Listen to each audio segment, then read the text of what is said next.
Hello all, welcome to Study Buddy. And in the video நம்ம எதை பற்றி பார்க்க போகிறோம் அப்படின்னு பார்த்தீங்கன்னா கிருஷ்ணதேவராயாவோட Vijayanagar and Bahmani kingdom part 1 முடிச்சிட்டோம். இப்போ பார்ட் 2 வந்து பார்ப்போம். ஸோ அதுக்கு முன்னாடி ஒரு குட்டி அனௌன்ஸ்மெண்ட் வந்து கொடுத்துறேன். என்ன அப்படின்னு பார்த்தீங்கன்னா அன்அகாடமியோட ஃப்ரீ லைவ் கிளாஸஸ் பற்றி பேச போகிறேன். ஸோ இந்த லைவ் கிளாஸஸை நீங்கள் ஆக்சஸ் பண்ணணுன்னா இந்த நோட்டிஃபிகேஷன்ஸை டெஃபினட்டாக கேளுங்க. ஸோ ஃபர்ஸ்ட் திங் என்ன அப்படின்னு பார்த்தீங்கன்னா உங்களுக்கு அன்அகாடமியோட ஃப்ரீ கிளாஸஸ் வேணும்னா ஃபர்ஸ்ட் திங் கீழே வந்து நம்மளோட டெஸ்கிரிப்ஷன் பாக்ஸில் அன்அகாடமி ஆப் லிங்க் கொடுத்துருக்கேன். ஸோ அங்கே போயிட்டு இங்கே இருக்குது பார்த்தீங்களா ஃப்ரீ கோர்சஸ் அப்படிங்கிறது செகண்ட் இதில். ஸோ இதை கிளிக் பண்ணிங்க அப்படின்னா இந்த மாதிரி ஒரு பாப்அப் பாக்ஸ் வரும். ஸோ இந்த பாப்அப் பாக்ஸில் நீங்கள் என்ன பண்ணணும் அப்படின்னா இந்த இடத்துல என்னோட பேரை வந்து நீங்கள் டைப் பண்ணணும். SHIFNAS ஷிஃப்னாஸ் அப்படின்னு டைப் பண்ணிங்க அப்படின்னா வந்து இந்த மாதிரி awesome you have unlock your free பிளான்னு வந்துடும்.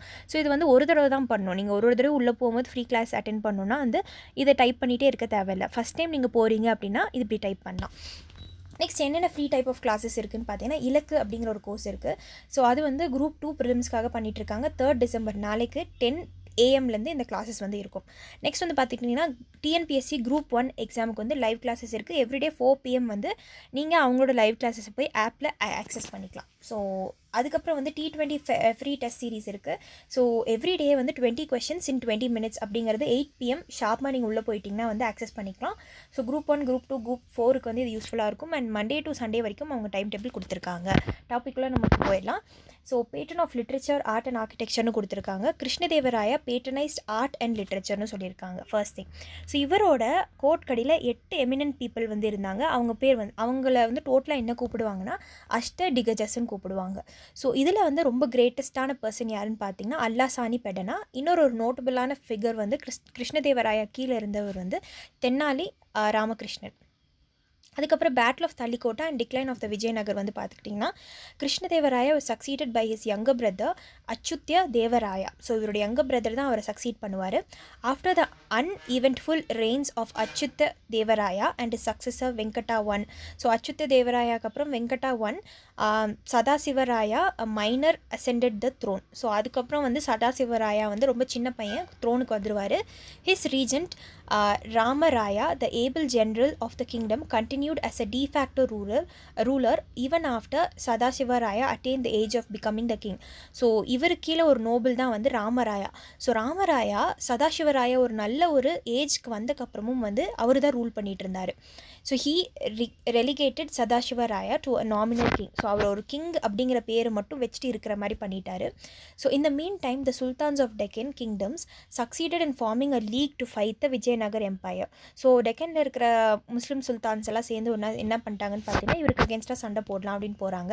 த combine forces of the enemies met at Talikota in 1565 வந்து மீட் பண்ணுறாங்க. ஸோ இந்த ensuing battle known as Rakkasa Tangadi battle of தள்ளிக்கோட்டாவோட இன்னொரு பேர் ராக்காசா தங்கடிங்கிறது. And Vijayanagar was defeated. So இதில் தான் விஜயநகர் கிங்டம் டிஃபீட் ஆயிரும். There was terrible human slaughter and pillaging the capital city of Hampi. So ஹம்பியில் ஃபுல்லாக டெம்பிள்ஸ் எல்லாத்தையும் லூட் பண்ணிடுவாங்க. All the buildings palaces and temples where Detroit. The beautiful carvings and sculptures were desecrated. So எல்லாத்தையும் வந்து அழிச்சிருவாங்க இந்த carvings எல்லாத்தையும். The glorious Vijayanagar empire had ceased to exist. So அதுக்கப்புறம் வந்து தள்ளிக்கோட்டா தான் அதோட கடைசியான முடிவுன்னு சொல்லலாம். அடுத்து வந்து அரவிடு டெனாஸ்டி. ஸோ இதுக்கப்புறம் என்ன பார்க்க போகிறோன்னு பார்த்தீங்கன்னா Aravidu dynasty last dynasty. So Ramaraya was killed on the battlefield. So இதில் தான் அந்த நாமினல் கிங்காக இருந்தவர் வந்து கொன்னுருவாங்க. And his brother Tirumaladevaraya managed to escape along with King Sadasivaraya. So Sadasivaraya நம்ம பார்த்தோம். இவங்க 2 பேரு கூடயும் வந்து லைக் 2 பேரும் சேர்ந்து எஸ்கேப் ஆயிடுவாங்க. அண்ட் நெக்ஸ்ட் பார்த்துக்கிட்டிங்கன்னா Tirumaladevaraya moved to Chandragiri carrying all the treasures and wealth that could be salvage. So எல்லா ட்ரெஷர்ஸையும் வெல்த்தையும் வந்து கேரி பண்ணிட்டு போயிடுவார். There he began the rule of Aravidu dynasty. So Aravidu டெனாஸ்டியை ஸ்டார்ட் பண்ணது யார் அப்படின்னு பார்த்தீங்கன்னா திருமலதேவராயா. அடுத்து the Aravidu dynasty built a new capital at Penukonda. So இவங்க வந்து முதல்ல ஹம்பியை சுற்றி எல்லாம் இருந்தது இல்லையா, இப்போ வந்து பெனுகொண்டா அப்படிங்கிற இடத்த கேபிட்டல் ஆக்கிப்பாங்க. And kept the empire intact for a time. Internal dissensions and the intrigues of the sultan of Bijapur and Golconda. So sultan of Bijapur கோல்கொண்டாலேருந்து இவங்களை நோண்டிகிட்டே இருக்காங்க. However led to the final collapse of the empire about 1646 வந்து எம்பையரே collapse ஆயிரும். அடுத்து Vijayanagar administration எப்படி இருந்துச்சுன்னு பார்த்தீங்கன்னா kingship was hereditary. So king அவரோட ரூலருக்கு அப்புறம் அவரோட பையன் அந்த மாதிரி வருவாங்க ஃபேமிலிக்குள்ளேயே, based on the principle of primogeniture. So but in some instances the reigning rulers, in order to ensure peaceful succession, nominated their successors. So ப்ரைமோஜெனிச்சர்னா என்ன அப்படின்னு பார்த்துக்கிட்டிங்கன்னா, யார் வந்து பலமாக இருக்காங்களோ அந்த பிரதர்ஸில் அவங்க தான் ரூல் பண்ணுவாங்க. பட் பிரச்சனை வரக்கூடாது அப்படிங்கிற பட்சத்தில் என்னோட சக்ஸஸர் இவன் தான் அப்படிங்கிற மாதிரி ப்ரீவியஸ் கிங்கே சொல்லிடுவார். தேர் வேர் ஆல்சோ இன்ஸ்டன்சஸ் ஆஃப் உசர்பேஷன். என்ன அப்படின்னு பார்த்தீங்கன்னா, என்ன தான் அந்த சக்ஸஸரை அறிவிச்சிட்டாலும் இந்த மாதிரி நிறைய சண்டைகள் வரக்கு வாய்ப்புகள் இருந்தது. சலுவ Narasimha and usurped the throne, and it led to the replacement of Sangama dynasty with Saluva dynasty. சொன்னேன் இல்லையா? So the practice of appointing a regent to look after the administration when a minor succeeded the throne was also prevalent. நம்ம பார்த்தோம்ல, அந்த Nobel வந்து rule பண்ணிட்டு இருந்தார். Structure of governance வந்து பார்த்துக்கிட்டிங்கன்னா, the empire was divided into மண்டலம்ஸ் வந்து ப்ராவின்ஸ்னு சொல்லுவாங்க, நாடூஸ் வந்து டிஸ்ட்ரிக்ட், ஸ்தலாஸ் அப்படிங்கிறது தாலுக்ஸ், அண்ட் ஃபைனலி வந்து gramas villages. So each province was administrate by a governor call Mandaleswara. அது ரொம்ப முக்கியம். இந்த மண்டலேஸ்வரா அப்படிங்கிறது என்ன அப்படிங்கிறது எக்ஸாமில் கேட்பாங்க. ஸோ மண்டலேஸ்வரா அப்படிங்கிறது வந்து ஒரு கவர்னர், அவர் வந்து ஒரு ப்ராவின்ஸை பார்த்துப்பார். The lowest unit of administration village அப்படிங்கிறது உங்களுக்கு தெரியும். And each village had a grama sabha. So grama sabha இருந்தது.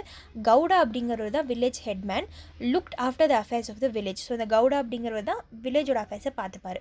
So the army consist of infantry, கால்படை, கேவல்ரி, ஹார்சஸ் அண்ட் எலிஃபென்ட் கார்ப்ஸும் இருந்தது. So the army was modernized and Vijayanagar army began to use firearms. So firearms use பண்ண ஆரம்பிச்சிட்டாங்க.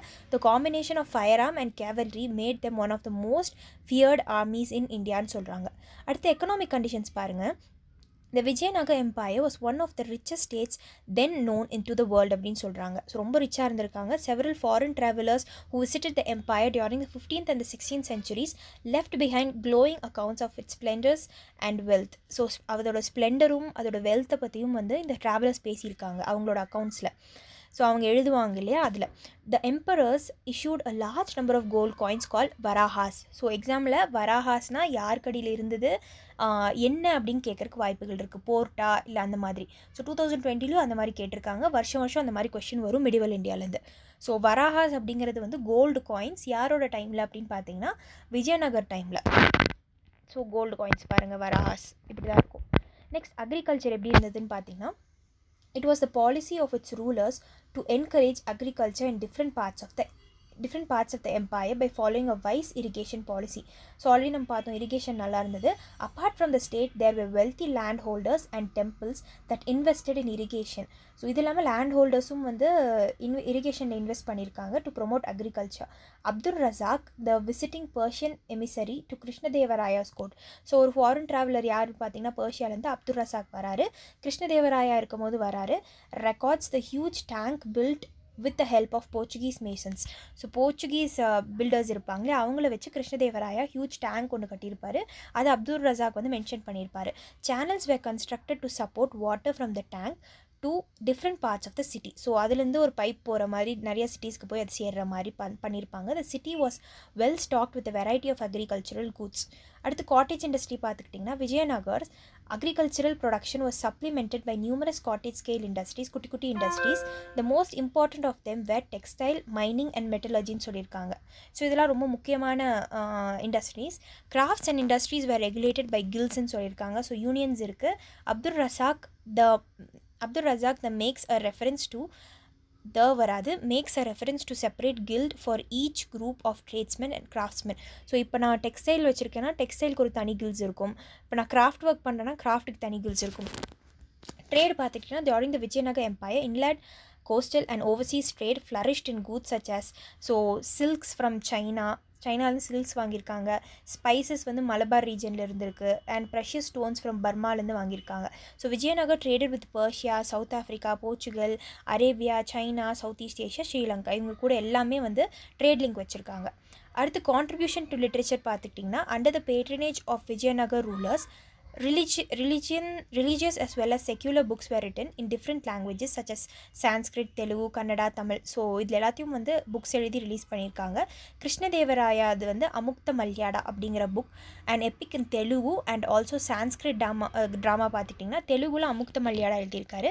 இது இல்லாமல் Sanskrit drama எழுதியிருக்காரு. அது வந்து ஜாம்பவதி கல்யாணம் அப்படிங்கிறது. அதுக்கப்புறம் Tenali Ramakrishnan author once again. So Panduranga Mahatyam அப்படிங்கிறத வந்து தென்னாலி ராமகிருஷ்ணன் ஆர்கனைஸ் பண்ணியிருப்பார், எழுதியிருப்பார். So scholars like Srinatha, Pothana, Jakkana, Duggana translated Sanskrit and Prakrit words into Telugu. So இந்த மாதிரி நிறைய வேர்ட்ஸை வந்து தெலுங்குக்கு வந்து இவங்கெல்லாம் மாற்றிருப்பாங்க இந்த scholars.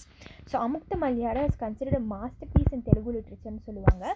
It relates to the story of the daughter of Peri Alvar Godadevi. So Godadevi தான் ஆண்டாள்னு சொல்லுவாங்க. Who use to wear the garlands intended for Lord Ranganathan before they were offered to the deity. So கடவுளுக்கு வந்து அந்த மாலையை போடுறதுக்கு முன்னாடி இவங்க தான் கோடதேவி தான் போட்டிருப்பாங்க. And hence the name Amukta Malyada who wears and gives away garlands. So அதுக்கான மீனிங் வந்து அந்த கார்லண்ட்ஸை போட்டுட்டு அந்த மாலையை திருப்பி வந்து டைட்டிக்கு கொடுக்குறது அப்படிங்கிறது தான் அதுக்கான மீனிங். கான்ட்ரிபியூஷன் டு ஆர்கிடெக்சர் பார்த்துக்கிட்டிங்கன்னா the temple building activity of the Vijayanagar rulers produced a new style call Vijayanagara ஸ்டைல்னு சொல்லுவாங்க. Prominence of pillars and piers in large numbers and the manner in which they were sculpted are hallmarks of the Vijayanagar style. So என்ன பண்ணியிருப்பாங்க அப்படின்னு பார்த்தீங்கன்னா நிறைய sculptures use பண்ணியிருப்பாங்க உள்ள. Horse was the most common animal to be depicted on the பில்லர்ஸ்ன்னு சொல்லியிருக்காங்க. Horse தான் வந்து most common animal. The structures have a மண்டபம், ஓப்பன் பெவிலியன். மண்டபம்னா வந்து ஒரு பில்லர்ஸ் வந்து அதிகமாக இருக்காது, ஓப்பன்டாக இருக்கும் அந்த இடம். With a raised platform. So mandapam உங்களுக்கே தெரியும். Generally meant for seating of the deity on special occasions. So special ஒகேஷன்ஸில் வந்து கடவுள் எடுத்துகிட்டு வந்து அங்கே வச்சு வழிபடுவாங்க. ஸோ கீழே மக்கள்லாம் நின்று பார்க்குற மாதிரி. These temples also have a marriage hall with elaborately carved pillars. So இந்த மண்டபம் இருக்கிற டெம்பிளில் வந்துட்டு மேரேஜ் ஹால்ஸும் இருக்கும். ஸோ காவ்டு பில்லர்ஸ், ஒரு பில்லரும் ரொம்ப எலாபரேட்டாக காவ் பண்ணியிருப்பாங்க. ஸோ இதுதான் வந்து விஜயநகர் கிங்டம் பற்றி. அடுத்து பாமினி கிங்டம் பற்றி பார்த்துக்கிட்டிங்கன்னா foundation and consolidation of the Bahmani kingdom. So Alauddin Hasan, also known as Hasan கங்குன்னு சொல்லுவாங்க, seized Daulatabad and declared himself sultan under the title of Bahman Shah. So Hasan Gangu என்ன பண்ணுவார்னா தௌலதாபாத்தில் வந்து சீஸ் பண்ணிவிட்டு இவர் சுல்தானாக அறிவிச்சிட்டு பாமன் ஷா அப்படிங்கிற பேர் மாற்றிப்பார். ஸோ 1336 வந்து விஜயநகர் வந்து எஸ்டாப்ளிஷ் பண்ணுவாங்க. ஸோ இது வந்து 1347 வந்து Bahmani. So in his effort the Turkish officer of Daulatabad. So already வந்து மிடிவல் இந்தியாவில் துக்ளக் டைனாசிட்டியில் வந்து நம்ம தேவகிரி, தௌலதாபாத், முகமது பின் துக்ளக் வந்து எப்படி மாற்றினார் அப்படிங்கிற மாதிரிலாம் பார்த்தோம். ஸோ இந்த தௌலதாபாத்தோட கவர்னர்னு சொல்லலாம். So in his effort the Turkish officer அங்கே ஒருத்தர் இருக்கார், was supported by other military leaders in rebellion against Delhi of sultan. So Turkish officer வந்து இவருக்கு சப்போர்ட் பண்ணுவார். ஸோ அப்போ நான் சொன்னேன் இல்லையா, சுல்தான் ஆஃப் டெல்லி இருப்பார், அவருக்கு அகேன்ஸ்டாக சண்டை போடுறதுக்காக. அண்ட் முகமது பின் துக்ளக், ஸோ நான் சொன்ன மாதிரி முகமது பின் துக்ளக் தான் மேலே இருப்பார். In 2 years Alauddin Hasan Bahman Shah shifted his capital to Gulbarga. So குல்பார்காவுக்கு கேபிட்டல் மாற்றிடுவார். His successors found it difficult to organise the stable kingdom even around Gulbarga. So குல்பார்காவை சுற்றியும் வந்து ஒரு stable kingdom occupy like organise பண்ண முடியல. So the capital was again shifted to Bidar. So குல்பார்காலேருந்து பிதாருக்கு மாற்றிடுவாங்க 1429. There were 18 monarchs of the Bahmani டைனாஸ்டின்னு சொல்லியிருக்காங்க. நெக்ஸ்ட் அலாவுதீன் ஹசன் பாமன் ஷா. ஸோ இவர் வந்து ஃபஸ்ட்டு அந்த பாமன் ஷா இருக்காரு, அவர் தான் ஹசன் கங்கு. ஸோ இவர் வந்து 11 வருஷம் ரூல் பண்ணுவார். His attempt to exact an annual tribute from the state of Warangal, the Reddy kingdoms of Rajamundri and Kondavidu led to frequent wars. So இவர் என்ன நினச்சார் அப்படின்னு பார்த்தீங்கன்னா, நான் உங்களுக்கு அகேன்ஸ்டாக வரக்கூடாது அப்படின்னா எனக்கு ஆனுவல் ட்ரிபியூட் வந்து நீங்கள் பே பண்ணுங்கள் அப்படின்னு சொல்லிட்டு வாரங்கல் கிட்ட அந்த ரெட்டி கிங்டம்ஸ்லேருந்து கேட்பார். ஆஃப் ராஜமுந்திரி அண்ட் கொண்டவிடு அப்படிங்கிற கிங்டம்ஸ் கிட்டேருந்து கேட்பார். Led to frequent wars. So Alauddin Bahman Shah divided the kingdom into 4. Next என்ன அப்படின்னு பார்த்தீங்கன்னா, Alauddin Bahman Shah divided the kingdom into 4 territorial division call tarafs. So இந்த தரஃப்ஸ் அப்படிங்கிறத அவரோட கிங்டமை 4 பிரிச்சிருவார். ஸோ அதில் ஈச் இடத்துலையும் வந்து ஒரு கவர்னர் வந்து அப்பாயிண்ட் பண்ணிடுவார் ஒரு ப்ராவின்ஸில். He commanded an army was solely responsible for its administration and for the collection of the revenue. So அந்த ஆர்மியை வச்சு தான் அட்மினிஸ்ட்ரேஷனும் பண்ணியிருப்பார், ரெவன்யூ கலெக்ஷனுக்கும் யூஸ் பண்ணியிருப்பார். The system worked well under a powerful king. So இந்த சிஸ்டம் நல்லா வந்து ஒர்க் ஆச்சு. But its dangers became apparent during the reign of a weak ruler. But ஒரு வீக் ரூலர் வந்துட்டார் அப்படின்னா வந்து கண்டிப்பாக டேஞ்சர் ஆகிருக்கும். இதுக்கப்புறம் முகமது ஷா 1 வந்து வராரு. முகமது ஷா 1 பார்த்துக்கிட்டிங்கன்னா succeeded Bahman Shah. He waged 2 wars with Vijayanagar but couldn't gain from it. So இவர் ஒன்றும் அதில் கெயின் பண்ணல. But his attack on Warangal in 1363 earned him a large property and wealth, including the important fortresses of Golconda and his treasured turquoise throne. So Golconda வந்து capture பண்ணிட்டார் அதுக்கப்புறம். And next வந்து டாக்காய்ஸ் த்ரோனும் வந்து வந்திருக்கு. ஸோ இது ஒரு ப்ளூ கலர்னு சொல்லுவாங்க. Which there after became the throne of the Bahmani kings. So next வந்து பார்த்துக்கிட்டிங்கன்னா டாக்காய்ஸ்ங்கிறது ஒரு semi precious stone, sky blue கலரில் இருக்கும். Turquoise throne is one of the bejewelled royal seats of Persian kings described in Firdausi Shahnameh. So ஃபிர்தௌஷியோட Shahnameh எடுத்து பார்த்தீங்கன்னா அதில் டாக்காய்ஸ் த்ரோனை பற்றி அவர் சொல்லியிருப்பார். Next Muhammad Shah laid a solid foundation for the kingdom. இவர் நல்ல ஒரு சாலிட் ஃபவுண்டேஷன் லே பண்ணார். His system of government continued even after the Bahmani kingdom. So Bahmani kingdom வந்து முடிஞ்சு போய் எண்டானக்கப்புறமே இவரோட சிஸ்டமை வந்து தொடர்ந்துருக்காங்க. அதுக்கப்புறம் வந்தவங்க disintegrate into 5 sultan. So Bahmani kingdom வந்து 5 டிஸ்இன்டிகிரேட் ஆச்சு. He built 2 mosques at Gulbarga. So one of the great mosques completed in 1367 measured 216 by 16 feet and had a roofed courtyard. So next வந்து பார்த்துட்டிங்கன்னா large number of Arabs, Turks and notably Persians began to immigrate to the Deccan. So இவரோட டைமில் வந்து நிறைய Turks, அரப்ஸ்லாம் வந்து டெக்கனுக்கு வர ஆரம்பித்தாங்க. Many of them at the invitation of Sultan Muhammad 1. So இவங்க வாங்கன்னு சொல்லி இவங்க தான் கூப்பிட்டுருப்பாங்க. And there they had a strong influence and the development of Muslim culture during the subsequent generation. So அதுக்கப்புறம் வந்து சப்சிக்வெண்ட் ஜென்ரேஷனுக்கு வந்து நல்ல ஒரு ஸ்ட்ராங் இதை உருவாக்க ஆரம்பித்தார். So that's it for the video. And கடைசியில் ஒரு குட்டி அனௌன்ஸ்மெண்ட் கொடுத்துறேன். ஸோ இன்கேஸ் வந்து உங்களுக்கு அன்அகாடமியோட ப்ளஸ் கோர்சஸ் சப்ஸ்கிரைப் பண்ணணும் அப்படின்னா வந்து ப்ளஸ் ப்ரெஸ் பண்ணிங்கன்னா வந்து கெட் சப்ஸ்கிரிப்ஷன் இருக்கும். ஸோ இதை கிளிக் பண்ணிங்க அப்படின்னா வந்து உங்களுக்கு வந்து எல்லாம் like 1 month, 3 months, 6 months, 12 months இருக்குது. ஸோ இதுதான் வந்து ஒரிஜினல் காஸ்ட். ஸோ என்னோட கோடை யூஸ் பண்ணிங்க அப்படின்னா SHIFNAS அப்படிங்கிறது யூஸ் பண்ணிங்கன்னா உங்களுக்கு 10% எல்லாத்துலேயும் ஆஃப் கிடைக்கும். ஸோ 7,000னா 6,300 தான். அண்ட் இதை வந்து நீங்கள் இஎம்ஐ மூலியமாகவும் பே பண்ணலாம். பட் இஎம்ஐ ஆப்ஷனுக்கு வந்து கிரெடிட் கார்டு வேணும். ஸோ கிரெடிட் கார்டு வச்சு நீங்கள் பே பண்ணுற மாதிரி இருக்கும். So that's it for the video. And நம்ம இந்த பாமினி கிங்டம் பற்றி பார்ட் 3ல கண்டினியூ பண்ணுவோம். அண்ட் தேங்க்யூ ஃபார் வாட்சிங்.